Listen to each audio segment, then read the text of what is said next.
Revision test रखा था science का, उसमें से कुछ क्वेश्चन आपके रह गए थे, वो आज की वीडियो में हम लोग जल्दी इसको डिस्कस कर लेंगे। So without further ado, class start करने से पहले मैं आपसे ये बात डिस्कस करना चाहता हूँ कि आप लोगों के लिए ये जो सेशन है ये आपका रैपिड सेशन होने वाला है। क्लियर? इसमें ज़्यादा डिटेल में डिस्कशन नहीं होंगी, आपको जल्दी से आंसर टाइप करते जाना है। जिन क्वेश्चन का आंसर आपको आता होगा और जो नहीं आता होगा उसका राइट आंसर आप देख के बाद में लर्न कर लेना। Clear? Moving to the first question of today, here your question number 1.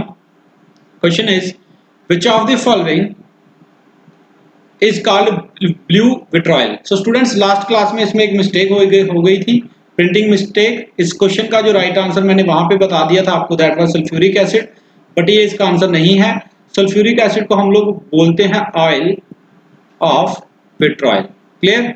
जब ब्लू विट्रॉयल की हम लोग बात करेंगे तो राइट आंसर रहेगा आपका कॉपर सल्फेट। क्लियर? तो इस क्वेश्चन को आप लोग करेक्ट कर लीजिएगा।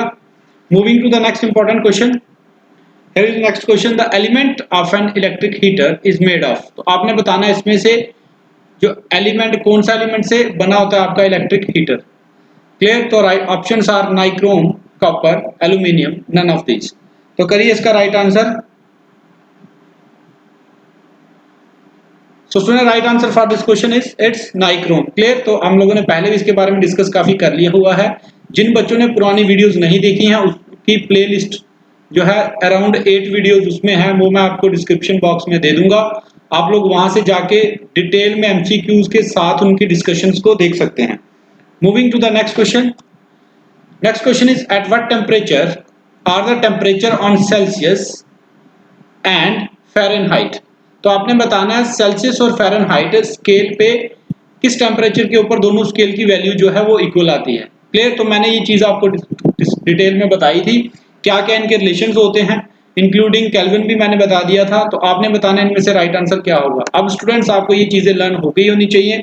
जो बच्चे स्टार्टिंग से मुझे फॉलो कर रहे हैं उनके ये अराउंड 95% क्वेश्चंस वो आंसर ठीक कर ही लेंगे। तो जो बच्चे पहली बार जुड़े हैं वो तो एक तो चैनल को सब्सक्राइब कर ले सबसे पहले, और उसके बाद आप लोग पुरानी जितने भी लेक्चर्स हैं उनको एक बार डिटेल में आप लोग पढ़ लेना। Clear? So right answer for this question is it's -40 degree Celsius. Clear? Important question है, मार्क करिएगा। Next important question is, next question है आपका Einstein got the Nobel prize for. तो आपने बताना आइंस्टाइन जी को नोबेल प्राइज किसके लिए मिला था। All the theory of relativity, photoelectric effect, polarisation, radioactivity, ये बड़ी बड़ी इन्वेंशंस हैं, बट आइंस्टाइन जी को जो नोबेल प्राइज मिला था वो आप लोगों ने बताना है। करिए, right answer for this question is it's photoelectric effect. So Einstein got the Nobel prize for photoelectric effect. अब ये इफेक्ट होता क्या है ये मैं आपको जब मैं एनसीईआरटी की बुक्स को डिटेल में आपके साथ डिस्कस करूंगा तब हम लोग इसको पढ़ लेंगे। Moving to the next question, next question is gas laws was given by. तो आपने बताना इनमें से गैस के जो लॉज हैं जिसमें आपके पास प्रेशर, वॉल्यूम, टेम्परेचर को लिंक किया, इनके बीच का रिलेशन बताए गए हैं, वो आपने बताने इनमें से किसने दिए थे। तो करिए इसका राइट आंसर।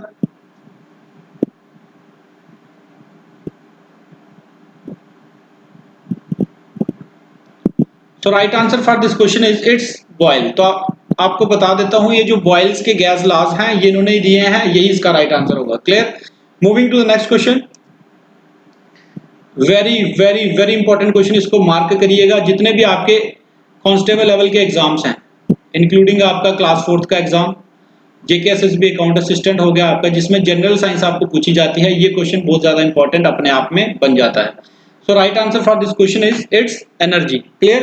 ये क्वेश्चन मैं बार बार उन क्वेश्चंस को मैं बार बार कराता हूं जिनमें बच्चों को डाउट होता है, वो गलती कर सकते हैं। तो अब आपको सोते जागते ये चीज याद हो जानी चाहिए, kilowatt hour is a unit of energy, और 1 किलोवाट आवर में आपके कितने जूल्स एनर्जी होती है, 3.6 × 10⁻⁶ joules. Clear? Moving to the next question, next question is the ozone layer protects us from. तो आपने बताना इनमें से वो कौन सी रेज हैं जिससे हमें ओजोन लेयर बचाती है। जल्दी जल्दी डिस्कस कर लेते हैं। ओजोन लेयर का chemical formula O3, present in stratosphere layer of the atmosphere. Clear? So right answer for this question is, हमें सन की कौन सी रेज, ये पढ़ा हुआ आप लोगों ने पहले। So right answer for this question is it's ultraviolet rays. तो अल्ट्रावायलेट रेज जो सन की आपको होती हैं हार्मफुल हमारे लिए, उनसे हमें प्रोटेक्ट कौन करता है? It's ozone layer, chemical formula O3 present in stratosphere. Clear? Moving to the next important question. Next question is which among the following is best conductor of electricity. तो आपने बताना इनमें से सबसे बेस्ट कंडक्टर इलेक्ट्रिसिटी का कौन है। करिए आप लोग answer type.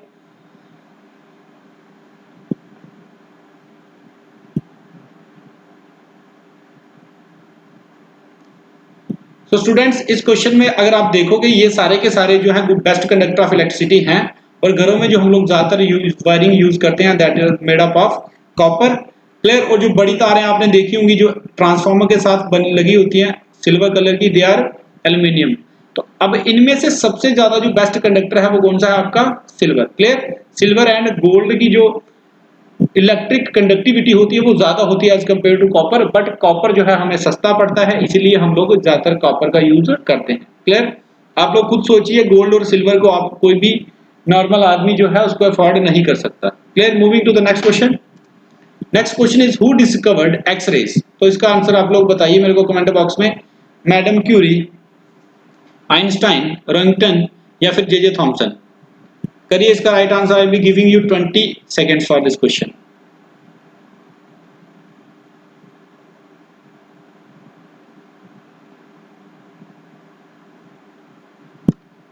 So students, right answer for this question is it's Roentgen. तो इनका पूरा जो नाम है वो है विलहेल्म रोइंगटन। तो आप लोग रोइंगटन से याद रखना, जब भी ऑप्शन में दिखेगा आप लोग आराम से मार्क कर ले जाओगे इसको। Moving to the next question. Next question is at what temperature will the density of water be maximum. तो ये क्वेश्चन भी बार बार रिपीट हो रहा है, आपको याद हो गया होना चाहिए। तो right answer for this question is, करिए type. Yes, right answer for this question is it's 4 degree celsius. तो 4 डिग्री सेल्सियस अगर वो ऑप्शन केल्विन में दे दे तो कंफ्यूज नहीं होना है। कैसे कन्वर्ट करते हैं? 4 में क्या ऐड कर देंगे? 273, और ये आपका किस में कन्वर्ट हो जाएगा? केल्विन में। 277 kelvin is the right answer for this question. Moving to the next question. Next question is which metal is commonly used for making an electromagnet. Electromagnet इसको इसलिए बोलते हैं क्योंकि हम इसके थ्रू क्या करते हैं? एक मैग्नेट तैयार करते हैं। मैग्नेट की प्रॉपर्टी ये होती है उसमें 2 पोल्स होते हैं, नॉर्थ एंड साउथ, और with the help of electricity हम लोग करंट पास करा के मैग्नेटिज्म उसमें लाते हैं, मैग्नेटिज्म की प्रॉपर्टी उसमें लाते हैं। तो that's why it is known as electromagnet. तो इनमें से आपने बताना है कॉमनली कौन सा मटेरियल हम लोग यूज करते हैं, कौन से मेटल हम लोग यूज करते हैं। सो स्टूडेंट्स, सबसे पास जो चीज है मैग्नेट की वो आपको पता है कौन सी है? That is iron. So iron का यूज ही हम लोग करते हैं। जिन बच्चों ने फिजिक्स 11th 12th में पढ़ी हुई है उनको पता है, एक एक्सपेरिमेंट था। आयरन का पीस लेते थे, दोनों साइड हम लोग क्या करते थे? उसके मैग्नेट रखते थे और उनमें से क्या करते थे? फिर करंट भी पास करवाते थे। इलेक्ट्रिसिटी की वजह से मैग्नेटिज्म का कैरेक्टर वो एक्वायर करते थे, उसकी प्रॉपर्टी को एक्वायर करते थे। दैट्स व्हाई इलेक्ट्रोमैग्नेट का नाम इसको दिया गया। Moving to the next question. तो स्टूडेंट्स, यहाँ पे मैं आपसे एक रिक्वेस्ट करना चाहता हूँ कि अगर आपको ये सेशन पसंद आ रहे हैं मेरे, और आप लोग चाहते हैं कि और भी किसी सब्जेक्ट के ऊपर आपको सेशंस चाहिए, तो आप लोग मेरे पर्सनल व्हाट्सएप नंबर पे मेरे को एक बार टेक्स्ट मैसेज कर देना। क्लियर? और चैनल को शेयर करने के करें हमारे चैनल को। Moving to this question, the weight of a body is. तो स्टूडेंट्स आंसर करिए आप लोग इसका, बट उससे पहले एक छोटा सा रिलेशन मैं आपको बता दूं। Weight is equal to mass multiply acceleration due to gravity. तो यहां से आपको इतना तो पता चल गया होगा कि मास और वेट में डिफरेंस होता है। अब क्या डिफरेंस होता है ये मैंने पिछली वीडियोस में डिस्कस किया है, आप लोग फिजिक्स के पार्ट्स को देखना, वहां आपको ये डिटेल में मिल जाएगा। तो स्टूडेंट्स, इस तरह की हमारी अर्थ है, बड़े ध्यान से समझना, इंपॉर्टेंट चीज है। जिन बच्चों ने ज्योग्राफी पढ़ी है उनको ये पता है। इसको हम लोग बोलते हैं आपके इक्वेटर्स और इनको बोलते हैं पोल्स। क्लियर? ये जो जी की वैल्यू आपको पता है कितनी है? कांस्टेंट 9.8 मीटर सेकंड -2, ये सबको पता होगा। लेकिन ये कहां पे है? सिर्फ और सिर्फ सरफेस ऑफ द अर्थ के ऊपर। As we move from equator to pole, जैसे जैसे हम इक्वेटर से पोल की तरफ चलना स्टार्ट करते हैं, हमारी जो जी की वैल्यू है वो बढ़ना स्टार्ट हो जाती है। सो जी की वैल्यू जो होती है वो होती है मैक्सिमम आपकी पोल्स के ऊपर। ये भी पेपर में आता है क्वेश्चन, ध्यान रखना। इक्वेटर पे होती है मिनिमम। तो अब इस क्वेश्चन का जैसे जैसे एक्सेलरेशन बढ़ेगी तो weight is directly proportional to acceleration due to gravity. Clear? तो right answer for this question is maximum at the pole. तो जहां पे एक्सेलरेशन ड्यू टू ग्रेविटी सबसे ज्यादा होगी वहीं पे आपका वेट भी क्या होगा? ज्यादा होगा। क्यों? क्योंकि मास जो है वो क्या है? आपका कांस्टेंट है। Moving to the next question. Next question is parsec. Parsec unit की जब भी हम लोग बात करते हैं, मैंने बताया है फिजिक्स के अंदर आपके यूनिट्स जो है वेरी वेरी इंपॉर्टेंट होते हैं। Clear? So parsec is a unit of, करिए इसका answer, pressure, astronomical distance, time या फिर energy. So students, right answer for this question is its astronomical distance. The next question is an ice cube is floating on the surface of water. How will the water level be affected by the melting of the ice cube? तो मान लो एक आपके पास गिलास है, उसमें आपके पास कुछ water है और उसके ऊपर क्या कर रहा है, एक आइस क्यूब आपने उसमें डाला हुआ है। क्लियर? तो वो कह रहा है जैसे जैसे ये इसकी मेल्टिंग होगी तो बताओ कि जो आपका वाटर लेवल है वो इंक्रीज होगा, डिक्रीज होगा या सेम रहेगा या फिर पहले बढ़ेगा फिर कम होगा। सो स्टूडेंट्स, ये क्वेश्चन थोड़ा सा कंफ्यूजिंग है, ज्यादातर बच्चे इसमें गलती कर आते हैं। उनको लगता है कि यार बर्फ घुलेगी तो पानी का लेवल बढ़ेगा, बट ऐसा होता नहीं है, क्योंकि जो ओवरऑल वॉल्यूम होता है वाटर का वो सेम रहता है। दैट्स वाई आपका जो लेवल है वाटर लेवल वो चेंज नहीं होता। इस क्वेश्चन का राइट आंसर आपका रहता है water level will remain the same. Important mark करिएगा, दिमाग में बात को बिठा लीजिएगा। अगर दिमाग ये कहे कि ऐसा नहीं हो सकता फिर भी आप लोग इसको मानिएगा, क्योंकि मार्क्स जो आपको पेपर में राइट आंसर वो यही होगा। Clear? Moving to the next question. Next question is ball pen जो आप लोग यूज करते हो, ball pen works on the principle of, तो आपने बताना है इसमें से बॉल पेन कौन से प्रिंसिपल्स पे वर्क करता है। Viscosity, Boyle's law, then your gravitational force या फिर capillarity and surface tension. We have already discussed this question with very much detail. So right answer for this question is, करिए answer. So the right answer for this question is its capillarity and surface tension। अब ये properties क्या होती हैं already discuss कर दिया गया है। सो स्टूडेंट्स, प्लेलिस्ट में जाके एक एक चीज को डिटेल में पढ़ लीजिएगा, आपकी साइंस की जो सेक्शन है वो बहुत ही ज्यादा स्ट्रांग हो जाएगी। Moving to the next question. Next question is growth of the baby in the uterus is found using. So students, आपको पता है कि बेबी की ग्रोथ जो है वो आप पता लगा सकते हो यूट्रस के अंदर जब वो होता है तो वो किसके थ्रू होता है, इनमें से किस चीज का यूज होता है, X rays, gamma rays, ultrasound या फिर अल्ट्रा वायलेट रेज। क्लियर? तो आप लोगों ने देखा होगा समटाइम्स आप जब हॉस्पिटल वगैरह में जाते हो वहां कहीं ना कहीं एक चीज ये लिखी होती है,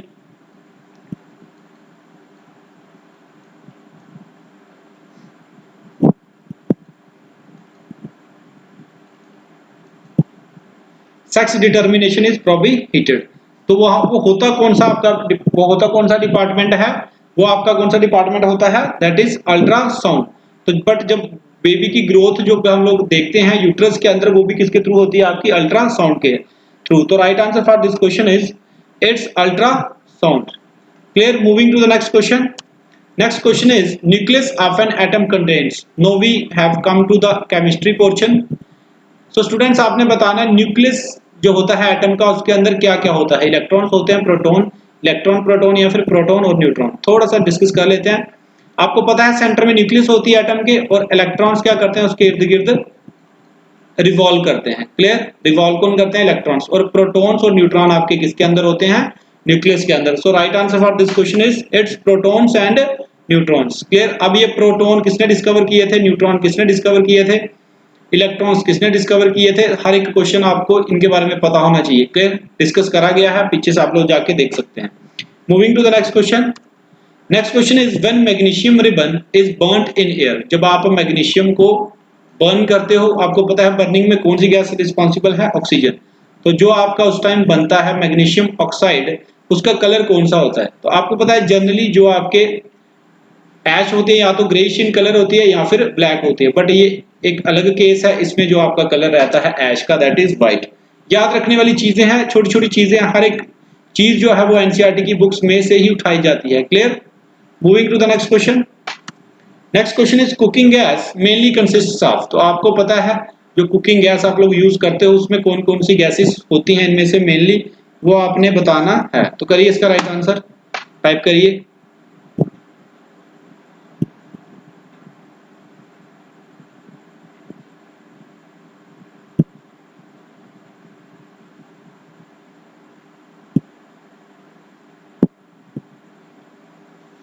So right answer for this question is it's butane and isobutane। तो याद रखने वाला क्वेश्चन है, कुकिंग गैस आपकी मेनली किससे बनी होती है, butane and isobutane.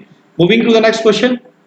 Next question is what is the pH of the water in the acid rain. तो पीएच स्केल तो अब आपको लर्न हो ही गया होगा। क्लियर, जब आप पेपर देने बैठोगे तो ये चीज आपके दिमाग में वहां पे छपेगी, मेरे को याद करना पेपर देते टाइम। क्लियर, तो उसने पूछा है pH value of the acid rain, तो इतना तो है कि 7 से कम होगी। 7 से कम ये तो आंसर नहीं होगा, ये 7 और 11 के बीच में लेके जा रहा है। So right answer for this question is it's less than 5.5। कि जो बारिश का पानी जब भी टपकता है, अगर उस वाटर की पीएच वैल्यू लेस देन 5.5 हो तो हम उसको किस में अंदर कैटेगराइज कर देते हैं, एसिड रेन की कैटेगरी में उसको ले जाते हैं। Clear, moving to the next question. Next question is which non metal.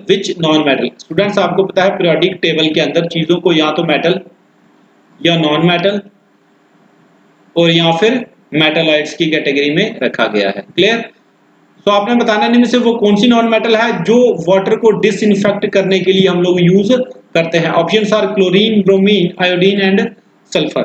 करिए इसका आंसर टाइप।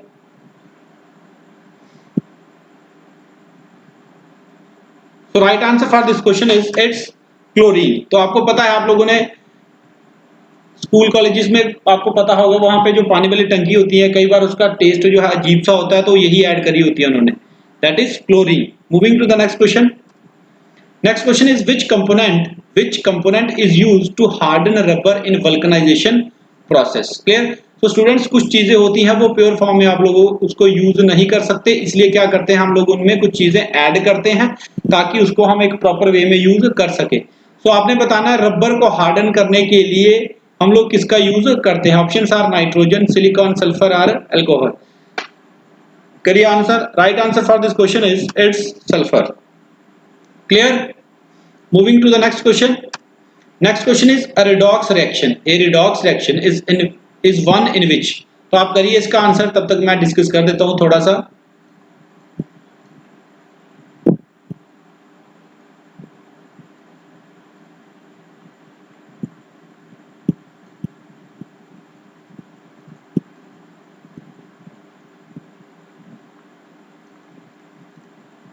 तो स्टूडेंट्स ये आपकी डिफरेंट टाइप की आपकी जो है रिएक्शंस होती हैं। Clear, combination, decomposition, displacement, double displacement, oxidation, then आपकी reduction.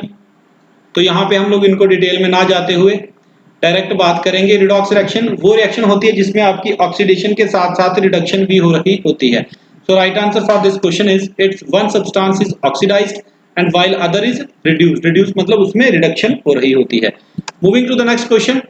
The reaction in which two compounds exchange their ions to form two new compounds is. So students ये आपका सीधा सीधा आपको पता है दो कंपाउंड एक दूसरे को एक्सचेंज कर रहे हैं, तो दो चीजें कर रही हैं और कर क्या रहे हैं, एक दूसरे को डिस्प्लेस कर रहे हैं, तो डबल डिस्प्लेसमेंट रिएक्शन इनको हम लोग बोलते हैं। क्लियर, अब ये रिएक्शंस क्या होती हैं जल्दी ही मैं आपको क्लास 10th की जब एनसीईआरटी पढ़ाऊंगा, क्लियर, तो उसमें ये सारी चीजें डिस्कस होंगी। दैट्स व्हाई मैं आपसे एक रिक्वेस्ट कर रहा हूं, यहाँ पे आपके जितने भी 9th 10th एज लॉकडाउन आपको पता हुआ है, बच्चों को पढ़ने के लिए सोर्सेज कम मिल रहे हैं।